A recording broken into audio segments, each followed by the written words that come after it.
नमस्कार, मैं हूं आपका दोस्त विजय विद्रोही। आप मुझसे जुड़ चुके हैं, इसके लिए आप सबका तहे दिल से शुक्रिया। और अगले 8-10 मिनट में आपसे जुड़े रहने की कोशिश करूंगा। तो दोस्तों, चुनाव लड़ने के लिए क्या चाहिए? आप कहेंगे नेता चाहिए, नेता मिल गया तो फिर नारा चाहिए, नेता और नारा मिल गए तो फिर नीति चाहिए। लेकिन इतने भर से काम नहीं चलता। इन सब पर हावी है छवि, परसेप्शन। ये बात मुझे बीजेपी के दिग्गज नेता प्रमोद महाजन ने आज से 19 साल पहले 2004 के लोकसभा चुनाव से पहले कही थी। उनका एक कहना था कि 80% छवि काम करती है, बाकी नारा, नीति, नियत, नेता ये सब 20% में आ जाते हैं। 19 साल बाद भी ये कहानी करीब करीब सही बैठती है। हालांकि अब पहले 19 साल पहले छवि का निर्माण नेता जनता के बीच जाकर, पार्टी जनता के बीच जाकर करती थी। अब सोशल मीडिया का इस्तेमाल करने लगी है, लेकिन फिर भी परसेप्शन जनसंपर्क के जरिए ज्यादा होता है। यहां बात अब हम करते हैं कांग्रेस और बीजेपी के खेमे की। राजस्थान की बात करें तो कांग्रेस ने अपना परसेप्शन बदला है, छवि तेजी से बदली है। सचिन पायलट की घर वापसी हो गई है। इस घर वापसी का जश्न मनाया जा रहा है इस रूप में कि अशोक गहलोत खामोश हैं। उनकी तरफ से कोई या उनके समर्थकों की तरफ से कोई ऐसा बयान नहीं आ रहा जिससे ये घर वापसी आहत हो। सचिन पायलट ने तो सकारात्मक जवाब दिया ही। पहली बार बिना नाम लिए अशोक गहलोत का उन्होंने सरकार के कामकाज की एक तरह से तारीफ की और उसके बाद वो बिगड़े रिश्ते सुधारने में लगे हैं, यानी छवि निर्माण, परसेप्शन निर्माण में लगे हुए हैं। राजस्थान के प्रभारी रंधावा से मिले, जिनसे उनका पिछले दिनों में जब वो अनशन पर बैठ गए थे, फिर अनुशासनहीनता करार दे दिया गया था रंधावा की तरफ से। फिर वो 3 मांगों का जो अल्टीमेटम था उसको लेकर हल्की सी नाराजगी एक वक्त में जताई थी। बयानबाजी को लेकर भी उनका बयान आया था कि सख्ती से लिया जाएगा, तो इशारा सचिन पायलट खेमे की तरफ था। लेकिन अब चीज़ें छवि बनाई जा रही है, सुधारने की कोशिश हो रही है और हो सकता है आने वाले दिनों में माना जा रहा है कि बूथ सम्मेलन एक जयपुर में या राजस्थान के किसी हिस्से में किया जाएगा, जिसमें खुद मल्लिकार्जुन खड़गे मौजूद रहेंगे, राहुल गांधी मौजूद रहेंगे और मंच पर अशोक गहलोत भी मौजूद रहेंगे और सचिन पायलट भी मौजूद रहेंगे।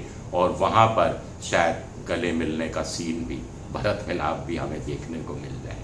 तो ये सब परसेप्शन के लिहाज से ज़रूरी है। अशोक गहलोत के साथ लाभार्थी हैं, करीब 1.25 करोड़ लाभार्थी, जैसा कि दावा किया गया है अभी हाल के ही उनके पोस्टर में, जिसको महंगाई राहत शिविर के माध्यम से जोड़ा गया है। सचिन पायलट के साथ युवा वर्ग है और युवा वर्ग भी 2 करोड़ 60 लाख है। 5 करोड़ 16 लाख में से 2 करोड़ 60 लाख है, जो 40 साल से नीचे का है। तो इनके बीच में छवि सुधारनी है, परसेप्शन को बदलना है, जो परसेप्शन पिछले 1.5 साल से बिगड़ा हुआ था। अब आप सवाल उठा सकते हैं कि 1.5 साल का बिगड़ा हुआ परसेप्शन अगले 3 महीने 4 महीने में कैसे सुधर जाएगा? बिल्कुल नहीं सुधरेगा, पक्की बात है, लेकिन काफ़ी हद तक सुधरेगा, ये भी पक्की बात है। बस मंशा साफ होनी चाहिए, नीयत साफ होनी चाहिए।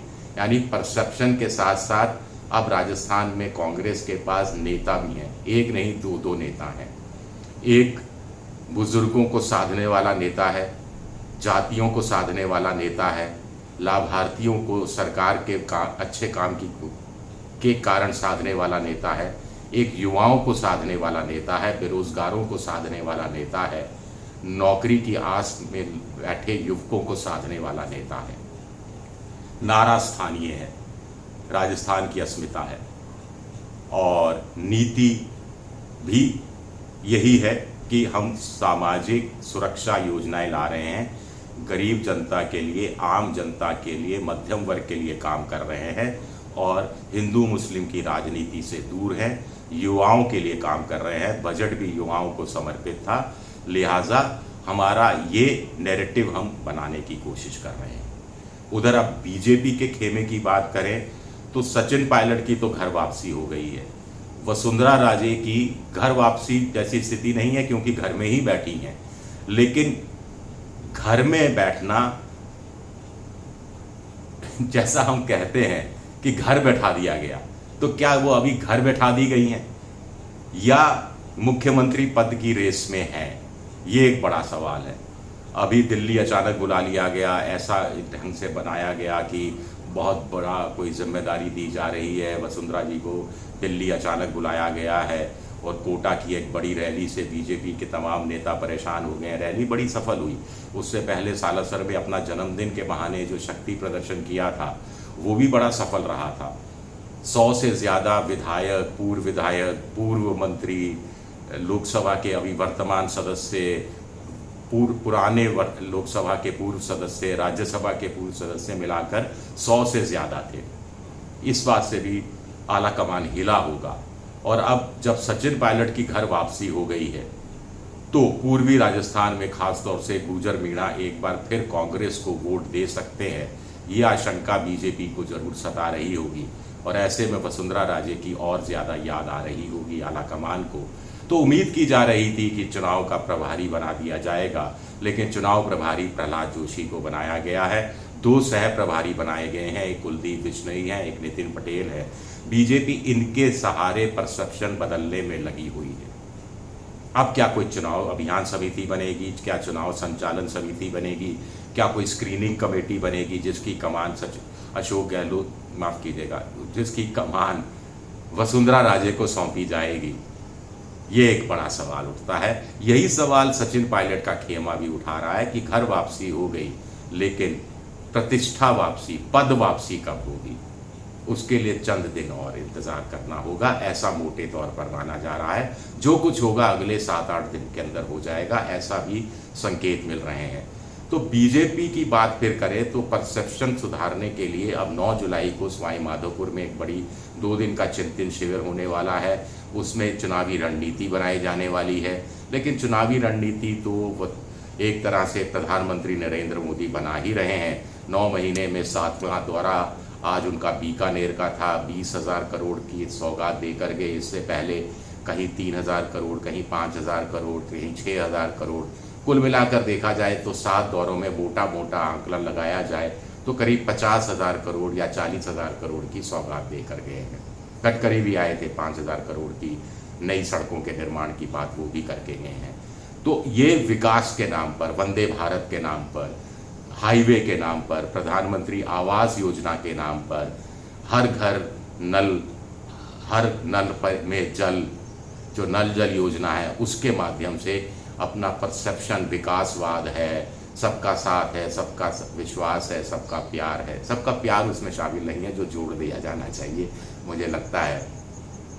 तो उसके सहारे ये छवि बदलने की कोशिश की जा रही है और एक सशक्त विपक्ष है, यानी ऐसा विपक्ष जो जनता कांग्रेस को हरा दे और वो बाय डिफॉल्ट सत्ता में आ जाए, वैसा नहीं है। संघर्ष कर रहा है विपक्ष सत्ता में आने के लिए, क्योंकि सत्ताधारियों ने काम उस हिसाब से नहीं किया जिस उम्मीद से 5 साल पहले सत्ता सौंपी गई थी। ये परसेप्शन बिठाने की कोशिश कर रहे हैं प्रधानमंत्री। एक तीर से 2 निशाने हैं। 2023 के विधानसभा चुनाव पर निशाना है और साथ ही साथ 2024 के लोकसभा चुनाव पर भी निशाना है, जब 25 की 25 लोकसभा सीटें पिछले 2 चुनाव में उनको टेक्निकली, क्योंकि हनुमान बेनीवाल भी उन्हीं के सहयोग से लड़े थे चुनाव, तो टेक्निकली मिली थी, तो तिगड़ी बनाने का इरादा है। तो ये परसेप्शन अपने हिसाब से गढ़ने की कोशिश की जा रही है। परसेप्शन कैसे बदलता है और क्यों नहीं बदल सकता है, यानी कुछ लोग सवाल उठाते हैं कि नहीं, एक बार परसेप्शन बन गया तो बन गया, एक बार जनता के मन में, दिल में, दिलो दिमाग में एक छवि बन गई तो बन गई, फिर वो हटती नहीं है। ऐसा नहीं है। राहुल गांधी इसके सबसे बड़े उदाहरण है। पप्पू पप्पू पप्पू कहा जाता था और अब देखिए उनको कितना तेजी से परसेप्शन बदला है। भारत जोड़ो यात्रा, मेहनत करनी पड़ी, 5-6 महीने सड़क पर उतरना पड़ा, 3,000-4,000 किलोमीटर पैदल चलना पड़ा, उसके बाद परसेप्शन बदला। फिर सज़ा के मामले में कुछ सहानुभूति हुई और अब वो कभी मणिपुर में नज़र आते हैं, कभी धान मजदूरों के साथ धान बोते हुए नज़र आते हैं, और कभी मोटरसाइकिल ठीक करते हुए नज़र आते हैं, कभी IAS की तैयारी कर रहे बच्चों के साथ वो चाय पीते नज़र आते हैं, कभी ट्रक में, मतलब चंडीगढ़ में भी ट्रक में थे और अमेरिका गए तो वॉशिंगटन से न्यूयॉर्क के बीच में भी ट्रक में गए। उस हिसाब से छवि बदलने की कोशिश हो रही है। तो एक बड़ा उदाहरण, एक आदर्श उदाहरण है, उस रूप में हम सामने रख सकते हैं। तो क्या ये जो राजस्थान में कांग्रेस ने अपना परसेप्शन बदला है या बदलने की तरफ वो तेजी से बढ़ रही है, तो क्या बीजेपी खेमे में भी जो परसेप्शन बदलने की कोशिशें विकासवाद के नाम पर हो रही हैं, उसमें और ज़्यादा उछाल आ सकता है अगर वसुंधरा राजे को मुख्यमंत्री का चेहरा घोषित किया जाए और या फिर उनको एक बड़ा पद दिया जाए। और यही बात सचिन पायलट के लिए भी कही जा रही है। शुक्रिया मेरा ये वीडियो देखने के लिए। पसंद आए तो लाइक कीजिए, सब्सक्राइब कीजिए, शेयर कीजिए और ये जो घंटी जैसी आकृति है बेल आइकन, इसे दबा दीजिए ताकि नया वीडियो आए तो आपको जानकारी मिल जाए। विद्रोही 7 मेरा ट्विटर हैंडल है, विजय विद्रोही 7 के नाम से मैं इंस्टाग्राम पर हूँ और फेसबुक पर मेरा पेज है विजय विद्रोही पेज, मुझे उसमें आप फॉलो कीजिएगा प्लीज़। और 5000 मेरे फॉलोवर्स की संख्या पूरी हो गई है, तो मैं और लोगों को उस रूप में अपना मित्र नहीं बना सकता, लेकिन मेरे फेसबुक पेज पर आप सबका बहुत बहुत स्वागत है। शुक्रिया, बहुत बहुत शुक्रिया।